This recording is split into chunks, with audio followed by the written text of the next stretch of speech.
Programme में आने में थोड़ा सा देर हो गई मेरे को, और अगर मैं यहाँ नहीं आ पाता तो शायद अपने आप को ज़िंदगी भर माफ़ नहीं कर पाता।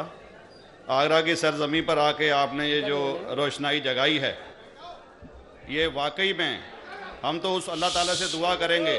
जी हाँ, अल्लाह ताला से दुआ करेंगे कि आप जैसे 10-20 और नेक दिल और इतने पढ़े लिखे, इतने इंटेलेक्चुअल आदमी और पैदा करें, जिससे कि जाके आप भारत का कोना कोना, देश का कोना कोना रोशन करें। तहे दिल से स्वागत आपका।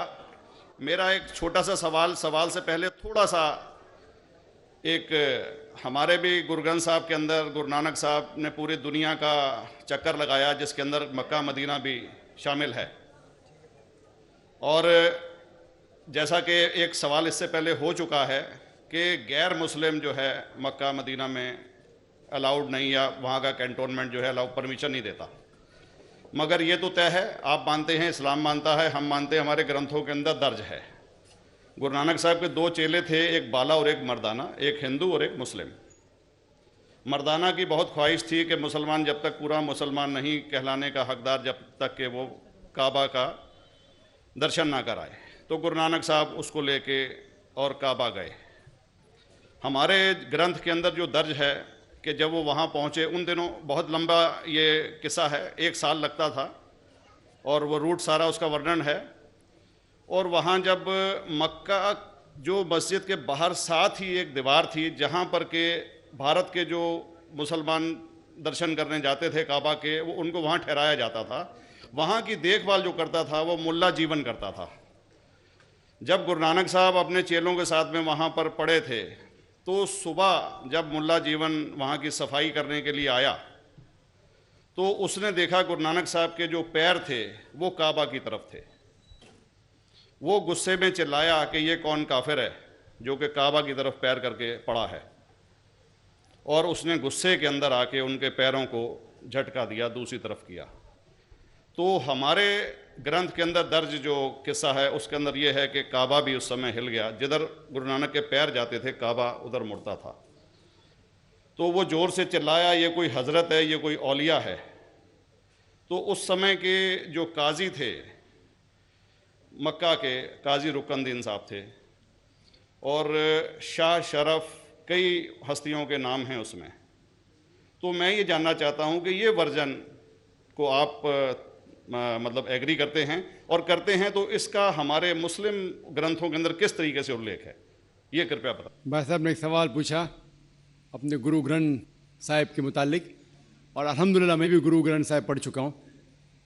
और जिस तरीके से, क्योंकि वक्त मुख्तसर सा होने की वजह से मुझे वक्त नहीं मिला कि गुरु ग्रंथ को भी कोट करूं। आपका सवाल का जवाब देने के पहले मैं आपसे इजाज़त चाहूँगा कि इवन गुरु ग्रंथ की किताब पढ़ेंगे आप, ग्रंथ जिसे आदि ग्रंथ कहते हैं, और कोई सिख से पूछेंगे कि खुदा का तसव्वुर क्या है, सबसे बेहतरीन जवाब कोई सिख दे सकेगा वो आपको कोट करेंगे जापूजी, जो गुरु ग्रंथ साहिब आदि ग्रंथ के सबसे पहले चैप्टर है, सबसे पहला श्लोक, जिसके कहते हैं जापूजी। जिसके मानी है कि God is true, he is only one, he is not begotten and is free from fear and want. क्योंकि मैंने अंग्रेजी में पढ़ा हूं, इसलिए मैं अंग्रेजी में उसे कह रहा हूं कि खुदा एक ही है, वो हक है, और वो ना किसी को जना है ना किसी को जनेगा, और वो इमॉर्टल है, ना कभी मर सकता है। और इसको सिखिज्म में जो खुदा को कहते हैं Omkara, in manifest form he is Omkara, and unmanifest form he is एक ओमकारा।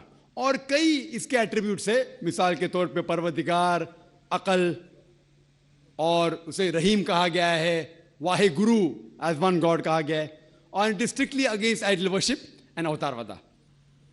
भाई साहब का सवाल था कि उनने ग्रंथ में पढ़ा कि गुरु नानक साहब मक्का के, और उनका पैर काबा की तरफ था, और कोई मौलवी ने पैर को हिलाए और काबा हिल गया।